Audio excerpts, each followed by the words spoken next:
ورحمة الله وبركاته. الحمد لله رب العالمين، نحمده ونستعينه ونستغفره ونعوذ بالله من شرور أنفسنا ومن سيئات أعمالنا. من يهده الله فلا مضل له ومن يضلل فلا هادي له. أشهد أن لا إله إلا الله وحده لا شريك له، وأشهد أن محمدا عبده ورسوله، أرسله بالهدى ودين الحق ليظهره على الدين كله ولو كره المشركون. اللهم صل على محمد وعلى آل محمد كما صليت على إبراهيم وعلى آل إبراهيم. اللهم بارك على محمد وعلى آل محمد كما باركت على إبراهيم وعلى آل إبراهيم إنك حميد مجيد. أما بعد، فإن خير الحديث كتاب الله، وخير الهدي هدي محمد صلى الله عليه وسلم، وشر الأمور محدثاتها، وكل محدثة بدعة، وكل بدعة ضلالة، وكل ضلالة في النار. أعوذ بالله من الشيطان الرجيم. يا أيها الذين آمنوا اتقوا الله حق تقاته ولا تموتن إلا وأنتم مسلمون.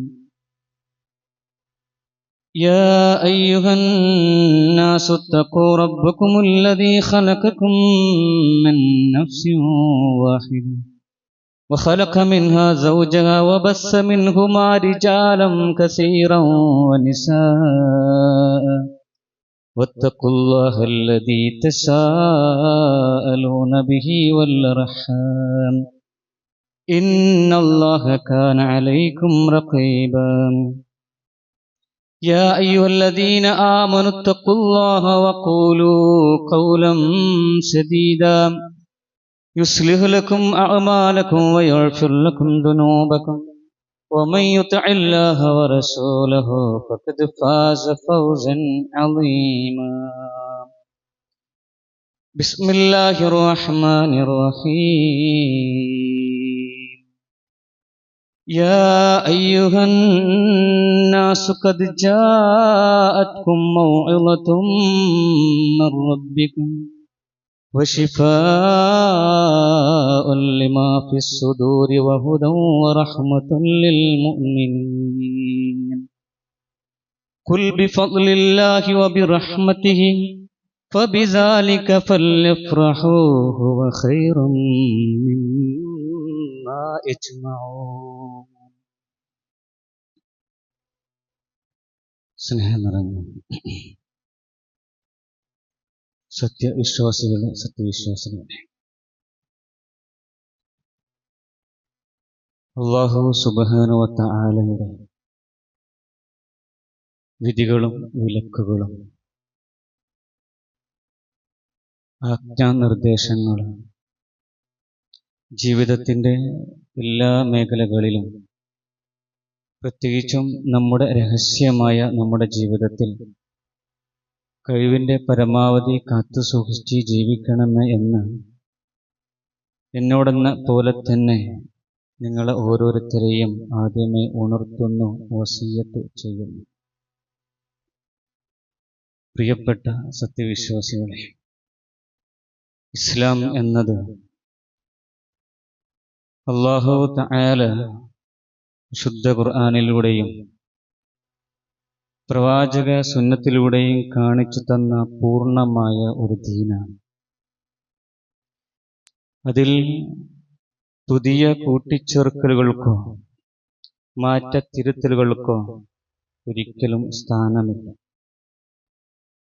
എന്നാൽ ഇന്ന് നമ്മുടെയൊക്കെ സമൂഹത്തിൽ ദീനിൻ്റെ പേരിൽ പല പുതിയ ആചാരങ്ങളും കടന്നുകൂടിയത് നമുക്കൊക്കെ കാണാൻ സാധിക്കും. അതിൽ പ്രധാനപ്പെട്ട അല്ലെങ്കിൽ പ്രചാരത്തിലുള്ള ഒരു ആചാരമാണ് നബിദിന ആഘോഷം. പ്രവാചകൻ സല്ലല്ലാഹു അലൈഹി വസല്ലമയുടെ ജന്മദിന ആഘോഷങ്ങൾ, അതുമായി ബന്ധപ്പെട്ട പരിപാടികൾ. ഈ ആഘോഷങ്ങൾക്കും തെളിവായി ആ ആളുകൾ പലപ്പോഴും പറയാറുള്ളത് ഞാൻ ആമുഖമായി നിങ്ങളെ ഓതിക്കേൾപ്പിച്ചു തന്ന സൂറത്തു യൂനുസിലെ 57-58 വചനങ്ങളാണ്. ഇതിന് തെളിവായിട്ട് അവർ പറയാറുള്ളത്. യാ അയ്യുഹന്നാസു ഖദ് ജാഅതുകും മൗഇളത്തും മിർ റബ്ബിക്കും വശിഫാഉൻ ലിമാ ഫിസ് സുദൂർ വഹുദൻ വറഹ്മത്തുൽ ലിൽ മുഅ്മിനീൻ ഖുൽ ബിഫദ്ലില്ലാഹി വബിറഹ്മതിഹി ഫബിദാലിക ഫല്യഫ്റഹൂ ഹുവ ഖൈറും മിമ്മാ യജ്മഊൻ. ഈ ആയത്തുകൾ സൂറത്ത് യൂനുസിലെ 57-ാമത്തെ 58-ാമത്തെ ഈ ആയത്തുകളുടെ യഥാർത്ഥ വിശദീകരണ തഫ്സീർ എന്താണ്? സലഫു സ്വാലിഹീങ്ങളായ പണ്ഡിതന്മാർ ഈ ആയത്തിനെ എങ്ങനെയാണ് മനസ്സിലാക്കിയത്? ഇത് നബിയുടെ ജന്മദിന ആഘോഷവുമായിട്ട് ഘോഷയാത്രക്കും അതുമായി ബന്ധപ്പെട്ട മൗലിദ് പാരായണത്തിനും ഇത് തെളിവാണ്. പ്രമാണങ്ങൾ എന്താണ് ഇതിനെക്കുറിച്ച് പറയുന്നത്? നോക്കൂ, ഈ 2 ആയത്തുകളിൽ അല്ലാഹു സുബ്ഹാനഹു വ തആല പറയുന്നത് യാ അയ്യുഹന്നാസ്, ജനങ്ങളെ, ഖദ് ജാഅത്കും, തീർച്ചയായിട്ടും നിങ്ങൾക്ക് വന്നെത്തിയിട്ടുണ്ട്, മൗഇളത്തും മിർ റബ്ബിക്കും, നിങ്ങളുടെ രക്ഷിതാവിൽ നിന്നുള്ള സദ് ഉപദേശം നിങ്ങൾക്ക് വന്നെത്തിയിട്ടുണ്ട്. വശിഫാഉൻ ലിമാ ഫിസ് സുദൂർ, മനസ്സുകളിലുള്ള രോഗത്തിന് ശമനവുമാണ്. വഹുദൻ വറഹ്മത്തുൽ ലിൽ മുഅ്മിനീൻ, സത്യവിശ്വാസികൾക്ക് നേർവഴിയും കാരുണ്യവുമാണ് അത്. എന്നിട്ട് തൊട്ട ആയത്ത് പറയുകയാണ്, ഖുൽ, നബിയെ പറയുക, ബിഫദ്ലില്ലാഹി വബിറഹ്മതിഹി, അല്ലാഹുവിന്റെ അനുഗ്രഹം കൊണ്ടും ഫദ്ല് കൊണ്ടും അവന്റെ റഹ്മത്ത് കൊണ്ടും കാരുണ്യം കൊണ്ടുമാണ് അത് നിങ്ങൾക്ക് വന്നെത്തിയത്. ഫബിദാലിക, അതുകൊണ്ട് തന്നെ, ഫല്യഫ്റഹൂ, അവർ സന്തോഷിച്ചു കൊള്ളട്ടെ. ഹുവ ഖൈറും മിമ്മാ യജ്മഊൻ, അതാണ് അവർ ശേഖരിച്ചു വെക്കുന്നതിനേക്കാളെല്ലാം, ഈ ദുനിയാവിൽ സമ്പാദിച്ചു കൂട്ടുന്നതിനേക്കാളൊക്കെ ഇതാണ് ഉത്തമമായിട്ടുള്ളത് എന്നാണ് അല്ലാഹു സുബ്ഹാനഹു വ തആല പറയുന്നത്. നോക്കൂ, ഈ ആയത്തിൽ അല്ലാഹു സുബ്ഹാനഹു വ തആല പറഞ്ഞ ഫദ്ലുല്ലാഹ്, അല്ലാഹുവിന്റെ അനുഗ്രഹം, റഹ്മത്തിഹി, അവന്റെ കാരുണ്യം, ഈ 2 വാക്കുകൾ, പ്രത്യേകിച്ചും അള്ളാഹുവിന്റെ റഹ്മത്ത് എന്ന് പറഞ്ഞിട്ട് അള്ളാഹിന്റെ കാരുണ്യം എന്ന ഈ വാക്ക് കൊണ്ട് അത് അള്ളാഹുവിന്റെ പ്രവാചകനെ കുറിച്ചിട്ടാണ് പറയുന്നത് എന്നും, അതുകൊണ്ട് ഫല്യഫ്റഹു, അതുകൊണ്ട് നിങ്ങൾ സന്തോഷിച്ചു കൊള്ളുക എന്നും ആണ് ഈ ആളുകൾ അതിന് വ്യാഖ്യാനം നൽകാറുള്ളത്. ഫല്യഫ്റഹു, അതുകൊണ്ട് നിങ്ങൾ സന്തോഷിച്ചു കൊള്ളുക എന്ന് പറഞ്ഞാൽ നബിയുടെ ജനിച്ച ദിവസം അതെന്ത് ചെയ്യുക, മൗലീദ് പാരായണവും അതുപോലെ തന്നെ റോഡിലൂടെയുള്ള ആഘോഷയാത്രകളും സംഘടിപ്പിക്കുക എന്നാണ് അവർ അതിന് കാണുന്ന വ്യാഖ്യാനം. എന്നാൽ ഈ ഉദ്ധരണി ഖുർആൻ വ്യാഖ്യാന ശാസ്ത്രത്തിന്, തഫ്സീറിന് തികച്ചും എന്താണ്, വിരുദ്ധമാണ്. നോക്കൂ, ഉമ്മത്ത് അംഗീകരിച്ചിട്ടുള്ള, ഇസ്ലാമിക ലോകം അംഗീകരിച്ച പ്രമുഖരായിട്ടുള്ള മുഫസ്സിറുകൾ, ഖുർആൻ വ്യാഖ്യാതാക്കള് ഈ ആയത്തിന് നൽകിയിട്ടുള്ള വിശദീകരണ വ്യാഖ്യാനം എന്താണ്? ലോകത്ത് ഒരു മുസ്ലിമും എതിർക്കാത്ത, കുറ്റം പറയാത്ത പ്രമുഖരായിട്ടുള്ള ഖുർആൻ വ്യാഖ്യാതാക്കൾ അവർ എന്താണ് ഈ ആയത്തിനെ വിശദീകരിച്ചുകൊണ്ട് പറഞ്ഞത്? എന്താണ് അവിടെ ഉദ്ദേശിക്കുന്നത്? റഹ്മത്ത് കൊണ്ട് എന്താണ് ഉദ്ദേശിക്കുന്നത്? ഫള് കൊണ്ട് എന്താണ് ഉദ്ദേശിക്കുന്നത്? റഹ്മത്ത് കൊണ്ട് പ്രവാചകനാണോ ഉദ്ദേശിക്കുന്നത്? അല്ല, എന്താണ് അവിടെ ഉദ്ദേശിക്കുന്നത് എന്ന് വളരെ കൃത്യമായിട്ട് പ്രമാണങ്ങൾ ഉദ്ധരിച്ചുകൊണ്ട്, സ്വഹാബത്തിൽ നിന്നുള്ള പ്രമാണങ്ങൾ ഉദ്ധരിച്ചുകൊണ്ട് വളരെ വ്യക്തമാക്കി അവരുടെ തഫ്സീറുകളിൽ കാണാൻ സാധിക്കും. മഹാനായിട്ടുള്ള ഇബ്നു കസീർ റഹ്മത്തുള്ളാഹി അലൈഹി, ഹിജ്റ 8-ാം നൂറ്റാണ്ടിലെ പ്രമുഖ മുഫസ്സിറായ ഇമാം ഇബ്നു കസീർ റഹ്മത്തുള്ളാഹി അലൈഹി, അദ്ദേഹത്തിന്റെ പ്രശസ്തമായ ആ തഫ്സീറിൽ ഈ ആയത്തിനെ കുറിച്ച് പറയുന്നത് എന്താണെന്നറിയോ? ഖൗലുഹു, ഖുൽ ബിഫദ്ലില്ലാഹി വബിറഹ്മതിഹി ഫബിദാലിക ഫല്യഫ്റഹു.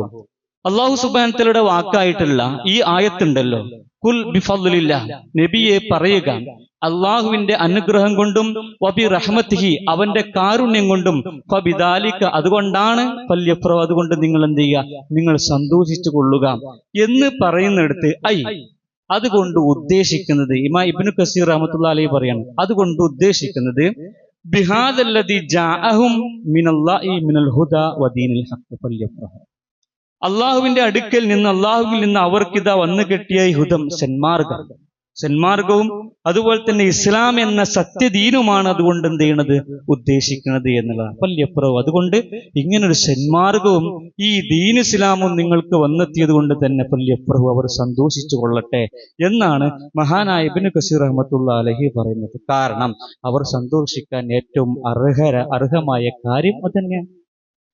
അള്ളാഹുവിന്റെ ഹുദം, സന്മാർഗവും അതുപോലെ തന്നെ ഇസ്ലാം എന്ന ദീനും, പരിശുദ്ധമായ ഇസ്ലാം എന്ന ദീനും, ഇത് രണ്ടും ഒരാൾക്ക് വന്നെത്തുക എന്ന് പറഞ്ഞാൽ, ഒരാൾക്ക് ലഭിക്കുക എന്ന് പറഞ്ഞാൽ അതിൽ പരം സന്തോഷം പിന്നെ വേറെന്താ ഉള്ളത്? മഹാനായ റസൂലുള്ളാഹി സ്വല്ലല്ലാഹു അലൈഹി വസല്ലമ തന്റെ മൂത്താപ്പ അബൂ തോലിബിന്ന് ഈ ഹിദായത്ത് ഇസ്ലാമിലേക്കൊന്ന് വരാൻ എത്രമാത്രം ആഗ്രഹിച്ചിട്ടുണ്ട്. ഈ ഒരു ഹിദായത്ത് എത്രമാത്രം ആഗ്രഹിച്ചിട്ടുണ്ട്. അബൂ താലിബൊക്കെ ഹിദായത്തിൽ എത്തിക്കഴിഞ്ഞാൽ റസൂൽ സല്ലല്ലാഹു അലൈഹി വസല്ലമ എത്രമാത്രം സന്തോഷിക്കുമായിരുന്നു. നോക്കൂ, മഹാനായ ഇബ്നു കസീർ റഹ്മത്തുള്ളാഹി അലൈഹി ഇവിടെ ആ ആയത്ത് വിശദീകരിക്കുന്നിടത്ത് ഒരിക്കൽ പോലും നബിദിനാഘോഷത്തെ കുറിച്ച് വല്ലതും പറഞ്ഞിട്ടുണ്ടോ? ഇല്ല. നബിദിനാഘോഷത്തിന് തെളിവായിട്ട് അദ്ദേഹം പറയുന്നിട്ടുണ്ടോ? ഇല്ല. റഹ്മത്ത് എന്ന പദം കൊണ്ട് പ്രവാചകനെയാണ് ഉദ്ദേശിക്കുന്നത് എന്ന് ഇവിടെ വ്യാഖ്യാനം പറഞ്ഞിട്ടുണ്ടോ? അതുമില്ല. ഈ നോക്കൂ, മഹാനായ ഇബ്നു ജരീർ തൊബിരി, ഇബ്നു ജരീർ തൊബിരി പ്രശസ്തനായിട്ടുള്ള പണ്ഡിതനാണ്.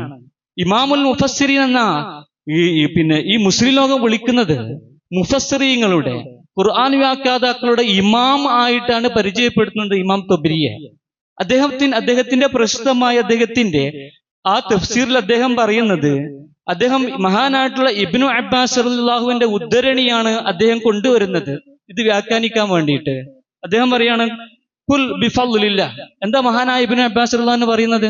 ഖുൽ ബിഫദ്ലില്ലാഹ്, ഫദ്ലില്ല എന്നുകൊണ്ട് ഉദ്ദേശിക്കുന്ന, അള്ളാഹിന്റെ കാരുണ്യം കൊണ്ട് ഉദ്ദേശിക്കുന്നത് അൽ ഇസ്ലാമാണ് എന്നുള്ളത്. അതുപോലെ തന്നെ വബി റഹ്മത്തിഹി, അവന്റെ കാരുണ്യം കൊണ്ട് ഉദ്ദേശിക്കുന്നത് അൽ ഖുർആനാണ് എന്നുള്ളതാണ്. അപ്പൊ ഇസ്ലാമിനെ കൊണ്ടും ഖുർആനിനെ കൊണ്ടും എന്ത് ചെയ്യാ, സന്തോഷിച്ചു കൊള്ളട്ടെ അവർ എന്നാണ് ഇവിടെ ഉദ്ദേശിക്കുന്നത് എന്നാണ് മഹാനായ ഇബ്നു അബ്ബാസ് റളിയല്ലാഹു അൻഹു പറയുന്നത്. ആരാ ഇബ്നു അബ്ബാസ് റളിയല്ലാഹു അൻഹു? റസൂൽ സല്ലല്ലാഹു അലൈഹി വസല്ലമയുടെ പിതൃ സഹോദര പുത്രനാണ്. പ്രവാചക ഭവനത്തിലെ നിറസാന്നിധ്യമായിരുന്നു മഹാനായ ഇബ്നു അബ്ബാസ് റളിയല്ലാഹു അൻഹു. രാത്രി കാലങ്ങളിൽ റസൂൽ സല്ലല്ലാഹു അലൈഹി വസല്ലമയുടെ തഹജ്ജുദും പ്രാർത്ഥനകളും കണ്ടു പഠിച്ച് മനസ്സിലാക്കിയിട്ടുള്ള മഹാനായിട്ടുള്ള ഇബ്നു അബ്ബാസ് റളിയല്ലാഹു അൻഹു, അദ്ദേഹത്തെ കുറിച്ച് മുസ്ലിം ലോകം പറയുന്നത് എന്താണെന്നറിയോ? റഈസുൽ മുഫസ്സിരീൻ, ഖുർആൻ വ്യാഖ്യാതാക്കളുടെ നേതാവ് റഈസാണ് എന്നാണ് അദ്ദേഹത്തെ കുറിച്ച് പറയുന്നത്. അതുപോലെ തന്നെ ഹിബ്റുൽ ഉമ്മ, ഈ ഉമ്മത്തിലെ വലിയ പണ്ഡിതൻ.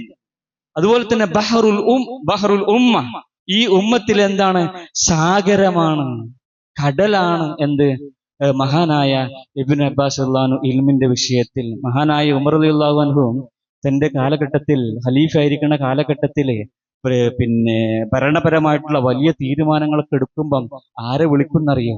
ഇബ്നു അബ്ബാസ് റളിയല്ലാഹു അൻഹു വിളിക്കും, അബ്ദുല്ലാഹി ഇബ്നു അബ്ബാസ് റളിയല്ലാഹു അൻഹു വിളിക്കും.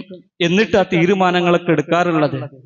അങ്ങനെ അത്രക്കും പ്രാധാന്യപ്പെട്ട പണ്ഡിതനായിരുന്നു ആര്? മഹാനായ ഇബ്നു അബ്ബാസ് റളിയല്ലാഹു അൻഹു. അതിനൊരു കാരണമുണ്ട്. മഹാനായ റസൂലുള്ളാഹി സ്വല്ലല്ലാഹു അലൈഹി വസല്ലമ ഇബ്നു അബ്ബാസ് റളിയല്ലാഹുവിനെ ചാരത്ത് നിർത്തി റസൂൽ സല്ലല്ലാഹു അലൈഹി വസല്ലമ അള്ളാഹിനോട് പ്രാർത്ഥിച്ച പ്രാർത്ഥനകള് നമുക്ക് കാണാൻ സാധിക്കും ഹദീസുകളിലൊക്കെ. അല്ലാഹുമ്മ ഫഖ്ഹിഹു ഫിദ്ദീനി, അല്ലാഹുവേ ഈ ഇബ്നു അബ്ബാസിനെ, ഈ കുട്ടിക്ക് റബ്ബേ എന്ത്, ദീനിൽ നല്ല അവഗാഹം കൊടുക്കണേ, ധാരണ കൊടുക്കണേ എന്നുള്ള മതത്തില്. വഅല്ലിംഹു തഅവീൽ, ഖുർആനിന്റെ വ്യാഖ്യാനം നീ പഠിപ്പിച്ചു കൊടുക്കണേ. ആരാ പ്രാർത്ഥിക്കണത്? പ്രവാചകൻ സല്ലല്ലാഹു അലൈഹി വസല്ലമയെ പ്രാർത്ഥിക്കണം. ആർക്ക് വേണ്ടിയിട്ട്?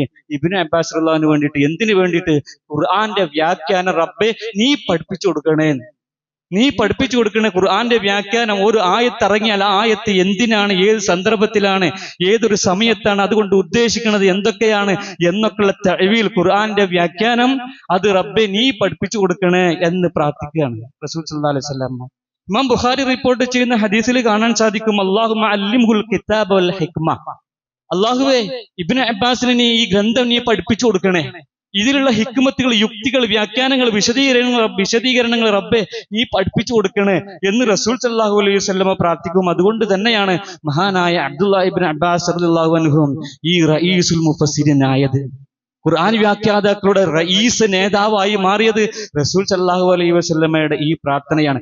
ആ ഇബ്നു അബ്ബാസ് റളിയല്ലാഹു അൻഹു ആണ് പറയുന്നത്, ഈ സൂറത്തുൽ യൂനുസിന്റെ 58-ാമത്തെ ഈ ആയത്ത് വിശദീകരിക്കുന്നിടത്ത് ബിഫദ്ലില്ലാ, അള്ളാന്റെ അനുഗ്രഹം എന്ന് പറഞ്ഞാൽ അത് ഇസ്ലാമാണ്. വബി റഹ്മത്തിഹി, അള്ളാന്റെ കാരുണ്യം, അവന്റെ കാരുണ്യം എന്ന് പറഞ്ഞാൽ അൽ ഖുർആനാണ് എന്ന് പറയുന്നത്. അതുകൊണ്ട് ഫൽയഫ്റഹു, അവർ സന്തോഷിച്ചു കൊള്ളട്ടെ എന്നുള്ളത്. മഹാനായ ഹസനുൽ ബസ്രി റഹിമഹുല്ലാഹ് അദ്ദേഹം പറയാണ്, ഫദ്ലുല്ല കൊണ്ട് ഉദ്ദേശിക്കുന്നത് എന്താണ്? അൽ ഇസ്ലാം. അതുപോലെ തന്നെ വറഹ്മത്തുഹു വബി റഹ്മത്തിഹി, ആ റഹ്മത്ത് കൊണ്ട് ഉദ്ദേശിക്കുന്നത് അൽ ഖുർആൻ, ഖുർആനാണ് എന്നുള്ളതാണ്. മഹാനായ ഖത്താദ റളിയല്ലാഹു അൻഹു പറയുകയാണ്, ഫദ്ലുല്ല അൽ ഇസ്ലാം വറഹ്മത്തുഹു അൽ ഖുർആൻ. നോക്കൂ, ഈ പൂർവികരായിട്ടുള്ള ആളുകളുടെ ഉദ്ധരണികളിൽ എവിടെയെങ്കിലും ഈ റഹ്മത്ത് എന്നുള്ളത് അത് പ്രവാചകനെയാണ് സൂചിപ്പിക്കുന്നത്, പ്രവാചകനാണ് റഹ്മത്ത് എന്ന് പറഞ്ഞാൽ ഖുർആൻ അല്ല എന്നെവിടെയെങ്കിലും, അതല്ലെങ്കിൽ അതുകൊണ്ട് നിങ്ങൾ നബിദിന ജന്മദിനം ആഘോഷിക്കുവിൻ എന്ന് എവിടെയെങ്കിലും ഏതെങ്കിലും ഒരു ഭാഗത്ത് ഈ പൂർവികരായിട്ടുള്ള ആളുകളുടെ തഫ്സീറുകളിൽ കാണാൻ സാധിക്കുന്നുണ്ടോ? ഇല്ല. മുഫസ്സിറുകളുടെ ഏകോപിതമായിട്ടുള്ള അഭിപ്രായ പ്രകാരം ഈ ആയത്തിന്റെ അർത്ഥം അള്ളാഹു നമുക്ക് നൽകിയിട്ടുള്ള വലിയ അനുഗ്രഹമാണ് ഖുർആനും ഇസ്ലാമും എന്നുള്ളത്. അതുകൊണ്ട് സന്തോഷിച്ചു കൊള്ളുക എന്നുള്ളത്. അപ്പോൾ നമുക്കൊരു സംശയം ഉണ്ടാകാം. എന്താ സംശയം? പിന്നെ എങ്ങനെയാണ് ഈ ആയത്ത് നബിദിനത്തിന്, പ്രവാചകന്റെ ജന്മദിനം കൊണ്ട് ആഘോഷിക്കാനുള്ള തെളിവായിട്ട് അവർ ഉദ്ധരിക്കുന്നത്, റിപ്പോർട്ട് ചെയ്യുന്നത് എന്ന് സംശയം തോന്നാം. പക്ഷേ ഇത് കൃത്യമായിട്ട് നമ്മൾ മനസ്സിലാക്കേണ്ടതുണ്ട്. കാരണം നമ്മുടെ സമൂഹത്തിൽ ഇന്ന് തെറ്റിദ്ധരിപ്പിക്കപ്പെട്ടുകൊണ്ടിരിക്കുന്ന ഒരു കാലഘട്ടം. എങ്ങനെയാണ് അവർ തെറ്റിദ്ധരിപ്പിക്കുന്നത്? അത് കൃത്യമായി പറഞ്ഞാൽ, ഈ ആയത്തിലെ റഹ്മത്ത് എന്ന പദം, അള്ളാഹുവിന്റെ റഹ്മത്ത് കൊണ്ട് സന്തോഷിക്കുക എന്ന് പറഞ്ഞല്ല, ഖുർആനിനെ കൊണ്ട് ഈ റഹ്മത്ത് എന്ന പദങ്ങളെ, ഫദ്ൽ എന്ന പദത്തെയും അതുപോലെ തന്നെ റഹ്മത്ത് എന്ന പദത്തെയും മറ്റൊരു ആയത്തുമായി കൂട്ടി കെട്ടുകയാണ് അവർ ചെയ്യുന്നത്. മറ്റൊരു ആയത്തുമായി. ഏതാണ് ആയത്ത്? സൂറത്തുൽ അംബിയായിലെ 107-ാമത്തെ ഒരു വചനമുണ്ട്. കഴിഞ്ഞ ഖുതുബയിൽ ഞാൻ അത് സൂചിപ്പിച്ചതാണ്. ഒമാ അർസൽനാക ഇല്ലാ റഹ്മത്തുൽ ലിൽ ആലമീൻ, പ്രവാചകരെ അങ്ങയെ ഈ ലോകങ്ങൾക്ക്, ലോകത്തിന് എന്ത് കാരുണ്യമായിട്ടല്ലാതെ, കരുണയായിട്ടല്ലാതെ നാം നിയോഗിച്ചിട്ടില്ല, അയച്ചിട്ടില്ല എന്ന ആ സൂറത്തുൽ അംബിയായിന്റെ 107-ാമത്തെ വചനത്തിൽ, ആ വചനത്തിന്റെ അർത്ഥം, ആ അവിടെ വന്ന റഹ്മത്തിന്റെ അർത്ഥം ഈ യൂനുസിലെ 57-ാമത്തെ 58-ാമത്തെ വചനത്തിലെ ഈ റഹ്മത്ത് എന്ന പദത്തിലേക്ക് കൂട്ടിച്ചേർക്കുകയാണ് ചെയ്തത്. അവിടെ നമുക്ക് മനസ്സിലായി എന്ത്? റസൂൽ സല്ലല്ലാഹു അലൈഹി വസല്ലമ ഈ ലോകത്തിന് എന്താണ്? കാരുണ്യമാണ്. പ്രവാചകന്റെ ജീവിതം തന്നെ കരുണയായിട്ടാണ്. പ്രവാചകൻ കരുണയോട് കൂടിയിട്ടാണ് ലോകത്തിന് ജീവിച്ച് കാണിച്ചു കൊടുത്തത്. ആ പ്രവാചകൻ നമ്മോട് കൽപ്പിച്ചു, ഇർഹമു മൻ ഫിൽ അർള്, നിങ്ങൾ ഭൂമിയിലുള്ള എല്ലാവരോടും നിങ്ങൾ കരുണ കാണിക്കണട്ടോ എന്ന് നമ്മോട് എന്ത് ചെയ്തു? റസൂൽ സല്ലല്ലാഹു അലൈഹി വസല്ലമ കൽപ്പിച്ചു. ആ കരുണയോടുകൂടി നമ്മൾ എന്ത് ചെയ്യണം? ഭൂമിയിൽ ജീവിക്കണം. ഇവിടെ സൂറത്തുൽ അംബിയായിൽ റഹ്മത്ത് എന്ന് പറഞ്ഞ റസൂൽ സല്ലല്ലാഹു അലൈഹി വസല്ലമയെ പറഞ്ഞത് അത് യൂനുസിലെ റഹ്മത്തിലേക്ക് എന്താണ്? കൂട്ടിച്ചേർത്തുകൊണ്ട്, എന്നിട്ട് അവസാനം പറയാണ് ഫല്യഫ്റഹു, അവർ സന്തോഷിക്കട്ടെ. അപ്പൊ എന്ത് ചെയ്യാ? ജന്മദിനം ആഘോഷിക്കാൻ തെളിവായി എന്ന് അവിടെയുള്ള പദത്തെ ഇവിടേക്ക് കൂട്ടിച്ചേർത്തുകൊണ്ട് പറയണം. ഇതാണ് അവരുടെ ഒരു ലോജിക്, ഒരു യുക്തി. വേറെ ഒരു സ്ഥലത്ത് ഒരു പദത്തിന് പറഞ്ഞ അർത്ഥം വേറൊരു ആയത്തിലേക്ക് കൊണ്ടുവന്ന് അവിടെ ഫിറ്റ് ചെയ്ത് എന്നിട്ട് ബാക്കിയുള്ളത് പറഞ്ഞിട്ട് എന്നിട്ട് അതിനുശേഷം അതിനെ ദുർവ്യാഖ്യാനിക്കുന്ന ഒരു അവസ്ഥ. മഹാനായിട്ടുള്ള ഇബ്നു കസീർ റഹ്മത്തുള്ളാഹി അലൈഹിയോ ഇമാം തുബരിയോ മുൻകാല മുഫസ്സിറുകൾ ആരും കാണാത്ത, ആരും പറയാത്ത ഒരു അർത്ഥവും ആശയവും വിശദീകരണവുമാണ് അവർ അതിനിവിടെ കണ്ടെത്തുന്നത്. അതിനൊരു തഫ്സീറിന്റെ തെളിവ് എന്ത് ചെയ്യണില്ല? പ്രഗത്ഭമായ ഒരു തഫ്സീറിന്റെ തെളിവ് എന്ത് ചെയ്യണില്ല? കൊടുക്കാൻ കഴിയണില്ല. ചുരുക്കി പറഞ്ഞാൽ അവർ ജനങ്ങൾ എന്ത് ചെയ്യാണ്? തെറ്റിദ്ധരിപ്പിക്കുകയാണ് ചെയ്യുന്നത്. റഹ്മത്തി എന്നാൽ നബിയാണ് എന്ന് മറ്റൊരു ആയത്ത് സ്ഥാപിക്കുന്നു. ആ ആയത്തിനെ, ആ അർത്ഥത്തെ ഇവിടെ കൊണ്ടുവന്ന് സ്ഥാപിച്ചിട്ട് എന്ത് ചെയ്യുക, ഒരു ഫത്വ പുറപ്പെടുവിക്കുക. ഇനി നോക്കും, മുൻകാല പ്രമുഖർ, മുഫസ്സിറുകൾ, ഖുർആൻ വ്യാഖ്യാതാക്കള് പറയാത്ത ഒരർത്ഥം ഈ യൂനിസിലെ ഇവിടെ 58 ചേർത്തെന്ന് വെച്ചിട്ട് അവരാരും പറഞ്ഞിട്ടില്ല. എന്നിട്ട് അവിടെ ചേർത്ത് വെക്കാന്ന് വെച്ചോക്കി. എന്ന് വെച്ചാൽ തന്നെ ഫൽയഫ്റഹു, നിങ്ങൾ സന്തോഷിച്ചു കൊള്ളുക എന്നത് പ്രവാചക ജന്മദിനത്തിന് തെളിവാകും. റസൂൽ സല്ലല്ലാഹു അലൈഹി വസല്ലമയുടെ ജനിച്ച ദിവസം റബീഉൽ അവ്വൽ 12-ന്റെ അന്ന് കുറെ മൗലൂദ് എന്ത് ചെയ്യുക, ഓതുക. പിന്നെ കുറെ എന്ത് ചെയ്യുക, പിന്നെ പായസം ഉണ്ടാക്കുക, ബിരിയാണി ഉണ്ടാക്കുക, ഭക്ഷണം ഉണ്ടാക്കുക, റോഡിലൂടെ ഇങ്ങനെ എന്ത് ചെയ്യുക, ജാതിയും വിളിച്ച് നടക്കുക. അതിന് തെളിവാണോ ഇത്? അത് വെച്ചാൽ തന്നെ അള്ളാഹുവിന്റെ റഹ്മത്തായ നമ്മുടെ റസൂൽ സല്ലല്ലാഹു അലൈഹി വസല്ലമയെ നമ്മൾ സ്നേഹിക്കണില്ലേ? നമ്മൾ ഇഷ്ടപ്പെടുന്നില്ലേ? നമ്മൾ സന്തോഷിക്കണില്ലേ? പ്രവാചകനെ കൊണ്ട് നമ്മൾ സന്തോഷിക്കണില്ലേ? പ്രവാചകനെ കൊണ്ട് എങ്ങനെ നമ്മൾ സന്തോഷിക്കേണ്ടത്? പ്രവാചകൻ സല്ലല്ലാഹു അലൈഹി വസല്ലമയുടെ സുന്നത്ത് ജീവിതത്തിൽ പകർത്തിയിട്ടല്ലേ നമ്മൾ സന്തോഷിക്കേണ്ടത്? റസൂൽ സല്ലല്ലാഹു അലൈഹി വസല്ലമയെ ഇഷ്ടപ്പെടേണ്ടത്. പ്രവാചകൻ സല്ലല്ലാഹു അലൈഹി വസല്ലമയുടെ സ്വഹാബത്ത് സന്തോഷിച്ചിട്ടില്ല? പ്രവാചകനെ കൊണ്ട് സന്തോഷിച്ചിട്ടുണ്ട്. തീർച്ചയായിട്ടും സന്തോഷിക്കണം. എങ്ങനെ സ്വഹാബത്ത് സന്തോഷിച്ചത്?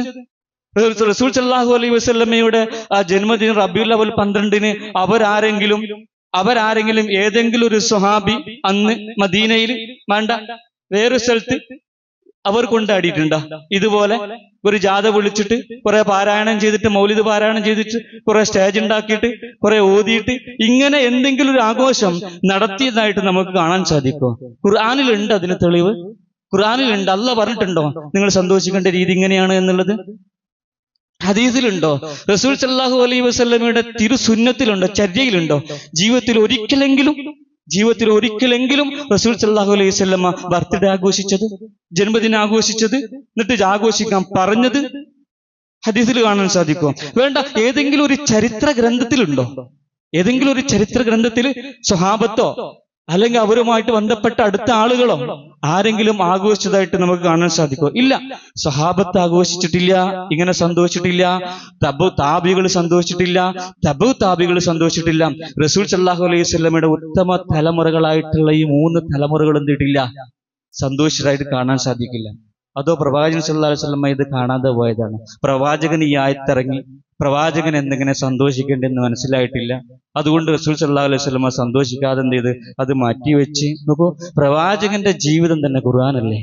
ഒരു ആയത്തും പ്രവാചകൻ ജീവിച്ചല്ലേ നമുക്ക് കാണിച്ചെന്ന്? എന്തേ സൂറത്ത് യൂനിസിലെ 58-ാമത്തെ ആയത്തിൽ ഇങ്ങനെ നമുക്ക് പ്രവാചകൻ കാണിച്ചിരാഞ്ഞത്? ഈ റഹ്മത്ത് എന്നൊരു ഞാനാണ്, അതുകൊണ്ട് ഇന്നെ കൊണ്ട് നിങ്ങൾ സന്തോഷിച്ചുകൊള്ളുക, സന്തോഷിക്കേണ്ട രീതി ഇപ്രകാരമാണ് എന്ന് റസൂൽ സല്ലല്ലാഹു അലൈഹി വസല്ലം എവിടെയെങ്കിലും പറഞ്ഞു? സഹാബത്ത് സന്തോഷിച്ചോ? എത്രമാത്രം സ്നേഹിച്ചിട്ടുണ്ട് റസൂൽ സല്ലല്ലാഹു അലൈഹി വസല്ലമയെ സഹാബത്ത്? മഹാനായ അബൂബക്കർ സിദ്ദീഖ് റളിയല്ലാഹു അൻഹു എത്രമാത്രം സ്നേഹിച്ചിട്ടുണ്ട് റസൂൽ സല്ലല്ലാഹു അലൈഹി വസല്ലമയെ? അബൂബക്കർ സിദ്ദീഖ് റളിയല്ലാഹു അൻഹു ആദ്യമായിട്ട് പ്രവാചകനെ വിശ്വസിച്ച റസൂൽ സല്ലല്ലാഹു അലൈഹി വസല്ലമയുടെ കൂട്ടുകാരൻ. റസൂൽ സല്ലല്ലാഹു അലൈഹി വസല്ലമ എന്ത് പറഞ്ഞാലും ഒരു സംശയമില്ലാതെ സത്യപ്പെടുത്തുന്ന സത്യമാണ്. റസൂലാണോ പറഞ്ഞത് അത് സത്യമാണെന്ന് ഞാൻ വിശ്വസിക്കുന്നു എന്ന് ധൈര്യസമേതം പ്രഖ്യാപിച്ച മഹാനായ അബൂബക്കർ സിദ്ദീഖ് റളിയല്ലാഹു അൻഹു. റസൂൽ സല്ലല്ലാഹു അലൈഹി വസല്ലമക്ക് എപ്പോഴും താങ്ങും തണലുമായിട്ട് നിന്നിട്ടുള്ള അബൂബക്കർ സിദ്ദീഖ് റളിയല്ലാഹു അൻഹു, എപ്പോഴും സഹായിച്ചിട്ടുള്ള അബൂബക്കർ സിദ്ദീഖ് റളിയല്ലാഹു അൻഹു. അള്ളാഹുവിലേക്ക് ധർമ്മം ചെയ്യണം എന്ന് പറയുമ്പോൾ മുഴുവനുമായിട്ട് ധർമ്മം ചെയ്തിട്ടുള്ള അബൂബക്കർ സിദ്ദീഖ് റളിയല്ലാഹു അൻഹു. ഇനി എന്താണ് അബൂബക്കർ താങ്കളുടെ പക്കലുള്ളത് എന്ന് ചോദിച്ചപ്പം അല്ലാഹും റസൂലും അല്ലാത്തതൊന്നും എന്റെ അടുത്തില്ല എന്ന് പ്രഖ്യാപിച്ചിട്ടുള്ള അബൂബക്കർ സിദ്ദീഖ് റളിയല്ലാഹു അൻഹു എത്രമാത്രം സ്നേഹിച്ചു റസൂൽ സല്ലല്ലാഹു അലൈഹി വസല്ലമയെ. മഹാനായ ഉമർ റളിയല്ലാഹു അൻഹു ധൈര്യമായിട്ട് ദീൻ പ്രഖ്യാപിച്ച സഹാബി. റസൂൽ സല്ലല്ലാഹു അലൈഹി വസല്ലമക്ക് മുസ്ലിങ്ങൾക്കും ധൈര്യം പകർന്നു കൊടുത്തിട്ടുള്ള ഉമർ റളിയല്ലാഹു അൻഹു. റസൂൽ സല്ലല്ലാഹു അലൈഹി വസല്ലമയെ അങ്ങേയറ്റം സ്നേഹിച്ച ഉമർ റളിയല്ലാഹു അൻഹു റസൂൽ സല്ലല്ലാഹു അലൈഹി വസല്ലമയുടെ മരണവാർത്ത ഉൾക്കൊള്ളാൻ കഴിയാത്ത മഹാനായ സ്വഹാബിയായ ഉമർ റളിയല്ലാഹു അൻഹു റസൂൽ സല്ലല്ലാഹു അലൈഹി വസല്ലമയുടെ രണ്ട് മക്കൾ വിവാഹം കഴിച്ചിട്ടുള്ള മഹാനായ ഉസ്മാൻ ബിൻ അഫ്ഫാൻ റളിയല്ലാഹു അൻഹു, ദുന്നൂറൈൻ, ഇരട്ട പ്രകാശത്തിന്റെ ഉടമ എന്ന് പേര് കെട്ടിയിട്ടുള്ള ഉസ്മാൻ ബിൻ അഫ്ഫാൻ റളിയല്ലാഹു അൻഹു റസൂൽ സല്ലല്ലാഹു അലൈഹി വസല്ലമ എന്തിനു ചെലവഴിക്കാൻ പറഞ്ഞാലും ഏറ്റവും മുൻപന്തിയിൽ ഉണ്ടായിരുന്ന മഹാനായ ഉസ്മാൻ ബിൻ അഫ്ഫാൻ റളിയല്ലാഹു അൻഹു. റസൂൽ സല്ലല്ലാഹു അലൈഹി വസല്ലമയുടെ കണ്ണിന് കുളിർമയേൽകിയിട്ടുള്ള ഉസ്മാൻ ബിൻ അഫ്ഫാൻ റളിയല്ലാഹു അൻഹു. ഇവരൊക്കെ റസൂൽ സല്ലല്ലാഹു അലൈഹി വസല്ലമയെ എത്രമാത്രം സ്നേഹിച്ചിട്ടുണ്ട്. അവർ സന്തോഷിച്ചിട്ടില്ല പ്രവാചകന്റെ വരവിൽ? പ്രവാചകന്റെ നിയോഗത്തിൽ അവർ സന്തോഷിച്ചിട്ടില്ലേ?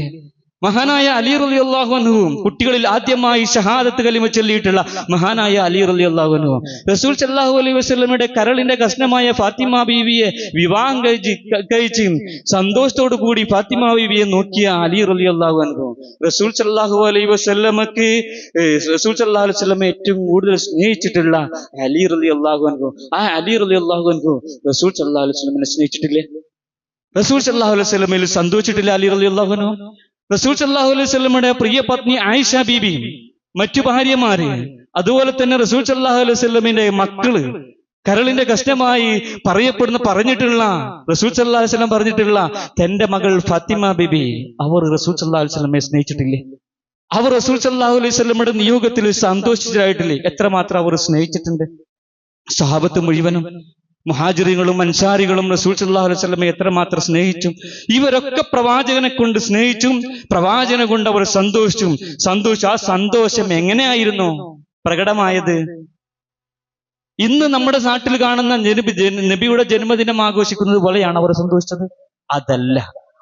അവരുടെ ജീവിതത്തിൽ റസൂൽ സല്ലല്ലാഹു അലൈഹി വസല്ലമ പകർന്നു നൽകിയിട്ടുള്ള ആ ചര്യകളെ ജീവിതത്തിൽ മുറുകെ പിടിച്ചുകൊണ്ടും റസൂൽ സല്ലല്ലാഹു അലൈഹി വസല്ലമയുടെ കൽപ്പനകൾ ജീവിതത്തിൽ നിറവേറ്റിക്കൊണ്ടുമാണ് അവർ റസൂൽ സല്ലല്ലാഹു അലൈഹി വസല്ലമയെ സ്നേഹിച്ചതും റസൂൽ സല്ലല്ലാഹു അലൈഹി വസല്ലമയെ കൊണ്ട് സന്തോഷിച്ചതും. മൻ അഹ്യ സുന്നത്തി ഫഖദ് അഹബ്ബനി, എന്റെ ചര്യ ആര് ജീവിതത്തിൽ നിലനിർത്തിയോ ജീവിപ്പിച്ചോ അവരാണ് എന്നെ സ്നേഹിച്ചത്. ആ റസൂൽ സല്ലല്ലാഹു അലൈഹി വസല്ലമ നമ്മോട് കൽപ്പിച്ചു, അലൈക്കും ബി സുന്നത്തി, നിങ്ങൾ എന്റെ ചര്യയെ മുറുകെ പിടിക്കണട്ടോ. വസുന്നത്തുൽ ഖുലഫാഉർ റാഷിദീൻ, സച്ചരിതരായിട്ടുള്ള ഖുലഫാഉർ റാഷിദുകളുടെ ചര്യ നിങ്ങൾ മുറുകെ പിടിക്കണട്ടോ എന്ന് റസൂൽ സല്ലല്ലാഹു അലൈഹി വസല്ലമ ഈ ലോകത്തോട് പ്രഖ്യാപിച്ചു. ആ ചര്യ മുറുകെ പിടിച്ചുകൊണ്ടാ നമ്മൾ എന്ത് ചെയ്യേണ്ടത്? റസൂൽ സല്ലല്ലാഹു അലൈഹി വസല്ലമയെ സ്നേഹിക്കേണ്ടതും നമ്മൾ സന്തോഷിക്കേണ്ടതും. നമ്മൾ സന്തോഷിക്കണം. റസൂൽ സല്ലല്ലാഹു അലൈഹി വസല്ലമയിൽ സന്തോഷിക്കേണ്ട രീതി അങ്ങനെയാണ്, അതല്ലാതെ വേറെ രീതിയിലല്ല. പക്ഷെ സൂറത്തുൽ യൂനസിൽ 58-ാമത്തെ വചനത്തിൽ അവിടെ റഹ്മത്ത് എന്ന് പറഞ്ഞത് ഖുർആനാണ് എന്നാണ് പ്രഗൽഭ ഖുർആൻ വ്യാഖ്യാതാക്കളൊക്കെ സൂചിപ്പിച്ചത്. പക്ഷെ നമ്മൾ റസൂൽ സല്ലല്ലാഹു അലൈഹി വസല്ലം സ്നേഹിക്കുന്നു, സന്തോഷിക്കുന്നു. ആ സന്തോഷിക്കേണ്ടത് പ്രവാചകന്റെ ജീവിത രീതി അത് നമ്മുടെ ജീവിതത്തിൽ കൊണ്ടുവരികയും അങ്ങനെ റസൂൽ സല്ലല്ലാഹു അലൈഹി വസല്ലമയെ സ്നേഹിക്കുക. അള്ളാഹു അതിന് നമ്മെ അനുഗ്രഹിക്കട്ടെ. അൽഹംദുലില്ലാഹ് വസ്സലാത്തു വസ്സലാമു അലാ റസൂലിൽ അമീൻ വഅലാ ആലിഹി വസ്സഹബിഹി അജ്മഈൻ. അമ്മാ ബഅദ് ഫത്തഖുല്ലാഹ ഇബാദല്ലാഹ്. അള്ളാഹുവെ സൂക്ഷിച്ച് അവന്റെ വിധിവിലക്കുകൾ പാലിച്ചുകൊണ്ട് ജീവിക്കണമേ എന്ന് ഒരിക്കൽ കൂടി ഉണർത്തുന്നു, വസിയ്യത്ത് ചെയ്യുന്നു. പ്രിയപ്പെട്ട സത്യവിശ്വാസികളെ, ഇന്ന് നിങ്ങളുടെ മുമ്പിൽ എനിക്ക് വളരെ പ്രധാനപ്പെട്ട ഒരാവശ്യം പറയാൻ. നമ്മുടെ എല്ലാ നല്ല അമലുകളും സദഖത്തും ജാരിയകളും അള്ളാഹു സ്വീകരിക്കുകയും തക്കതായ പ്രതിഫലം അള്ളാഹു നമുക്ക് എല്ലാവർക്കും നൽകി അനുഗ്രഹിക്കട്ടെ. നമ്മുടെ മരണത്തിന് ശേഷവും നമ്മുടെ ഖബറിലേക്ക് അതൊരു സുഖമായിട്ട്, ഒരാശ്വാസമായിട്ട്, ഒരു സമാധാനമായിട്ട് അള്ളാഹു നൽകി അനുഗ്രഹിക്കട്ടെ. അള്ളാഹു ഞങ്ങളുടെ കൂട്ടത്തിൽ പ്രയാസപ്പെടുന്ന, ശാരീരികമായിട്ടും മാനസികമായിട്ടും സാമ്പത്തികമായിട്ടും പ്രയാസപ്പെടുന്ന ഒരുപാട് ആളുകളുണ്ട്. അള്ളാഹുവെ, നിന്റെ കാരുണ്യം കൊണ്ട്, നിന്റെ റഹ്മത്ത് കൊണ്ട് അവർക്ക് ആശ്വാസവും സമാധാനവും ആഫിയത്തും ആരോഗ്യവും നീ നൽകി അനുഗ്രഹിക്കണേ റബ്ബേ. അള്ളാഹുവെ, ഞങ്ങളുടെ കൂട്ടത്തിൽ നിന്ന് മരണപ്പെട്ടു പോയിട്ടുള്ള ഞങ്ങളുടെ മാതാപിതാക്കൾ, ബന്ധുക്കൾ, സുഹൃത്തുക്കൾ, നാട്ടുകാർ, പണ്ഡിതന്മാർ, അള്ളാഹുവെ അവരുടെ ഖബറിടം നീ വിശാലമാക്കണേ റബ്ബേ. അള്ളാഹുവെ അവർക്ക് നീ പുറത്തു കൊടുക്കണേ റബ്ബേ. അള്ളാഹുവെ അവരെയും ഞങ്ങളെയും നിന്റെ ജന്നാത്തുൽ ഫിർദൗസിൽ ഉൾപ്പെടുത്തി അനുഗ്രഹിക്കണേ റബ്ബേ. അള്ളാഹുവെ ഞങ്ങൾക്ക് നീ സമാധാനം നൽകണേ റബ്ബേ. എല്ലാ രോഗങ്ങളിൽ നിന്ന് ഞങ്ങളെയും ഞങ്ങളുടെ സന്താനങ്ങളെയും നീ കാത്തുരക്ഷിക്കണേ റബ്ബേ. അല്ലാഹുമ്മ ഇഗ്ഫിർ ലിൽ മുഅ്മിനീന വൽ മുഅ്മിനാത്ത് വൽ മുസ്ലിമീന വൽ മുസ്ലിമാത്ത് വൽ അഹ്യാഇ മിൻഹും വൽ അംവാത്ത് ഇന്നക മുജീബുദ് ദഅവാതി വഖാദിൽ ഹജാത്ത്. اللهم أعز الإسلام والمسلمين وأذل الشرك والمشركين. اللهم أجرنا من النار. اللهم أجرنا من النار. اللهم أجرنا من النار. ربنا آتنا في الدنيا حسنة وفي الآخرة حسنة وقنا عذاب النار ربنا تقبل منا دعاءنا إنك أنت السميع العليم وتب علينا إنك أنت التواب الرحيم آمين آمين برحمتك يا أرحم الراحمين.